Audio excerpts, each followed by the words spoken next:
ದೀಪಾವಳಿಯಲ್ಲಿ ಸಾಮಾನ್ಯವಾಗಿ ನಾವು ಪಟಾಕಿಗಳನ್ನು ಹಚ್ಚಿ ಸಂಭ್ರಮ ಪಡ್ತೀರಾ. ಆದರೆ ಪಟಾಕಿಯನ್ನು ತಿಂದು ಸಂಭ್ರಮಿಸಿದ್ದೇನಾರು ಉಂಟಾ? ಇಲ್ಲ.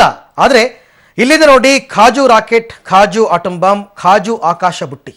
ಮೈಸೂರಿನ ವೈಷ್ಣವಿ ಸ್ವೀಟ್ಸ್ ಅಂಗಡಿಯವರು ಪಟಾಕಿ ಹೆಸರು ಮತ್ತು ಅದೇ ಆಕಾರದ ತಿಂಡಿಯನ್ನು ಸಿದ್ಧಪಡಿಸಿದ್ದಾರೆ. ಪಟಾಕಿ ಸಿಡಿಸಿ ಪರಿಸರವನ್ನು ಹಾಳು ಮಾಡಬೇಡಿ, ಪಟಾಕಿ ಸಿಹಿ ತಿನಿಸನ್ನು ತಿಂದು ಸಂಭ್ರಮಿಸಿ ಅಂತ ಹೇಳ್ತಾ ಇದ್ದಾರೆ.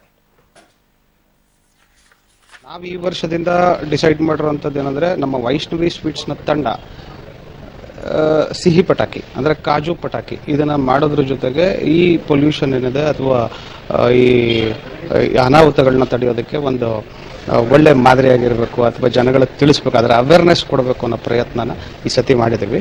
ಸೊ ಇದನ್ನು ಒಂದು ಡೆಮಾನ್ಸ್ಟ್ರೇಷನ್ ಪರ್ಪಸ್ಗೆ ಅಂತ ಮಾಡಿದ್ವಿ ಈ ವರ್ಷ. ಸೊ ಮುಂದಿನ ದಿನಗಳಲ್ಲಿ ದೀಪಾವಳಿ ಅಂತ ಬಂತು ಅಂದರೆ ದೀಪಾವಳಿ ಪಟಾಕಿ ಅಂದರೆ ಸಿಹಿ ಪಟಾಕಿ ಹಂಚಬಹುದು ಅಂತ ಮಾರುಕಟ್ಟೆಗೂ ಸಹ ಅದನ್ನು ತರಬೇಕು ಅನ್ನೋ ಪ್ರಯತ್ನ ಮಾಡಿ. ಇದರ ಮೂಲಕ ಯಡಿಯೂರಪ್ಪನವರಿಗೆ ರಾಜಕೀಯ ಪುನರ್ಜನ್ಮವೂ ಸಿಕ್ಕಿತು. ಅಕ್ರಮ ಗಣಿಗಾರಿಕೆಗಾಗಿ 20 ಕೋಟಿ ರೂಪಾಯಿ ಕಿಕ್ ಬ್ಯಾಕ್ ಪಡೆದ ಪ್ರಕರಣದಲ್ಲಿ ಸಿಬಿಐ ವಿಶೇಷ ನ್ಯಾಯಾಲಯ ಇವತ್ತು ಯಡಿಯೂರಪ್ಪನವರಿಗೆ ಕ್ಲೀನ್ ಚಿಟ್ ಕೊಟ್ಟಿತು. ಕಳೆದ ಹಲವಾರು ದಿವಸಗಳಿಂದ ತುಂಬಾ ಸೀರಿಯಸ್ ಆಗಿರುವಂತಹ ವಾತಾವರಣ.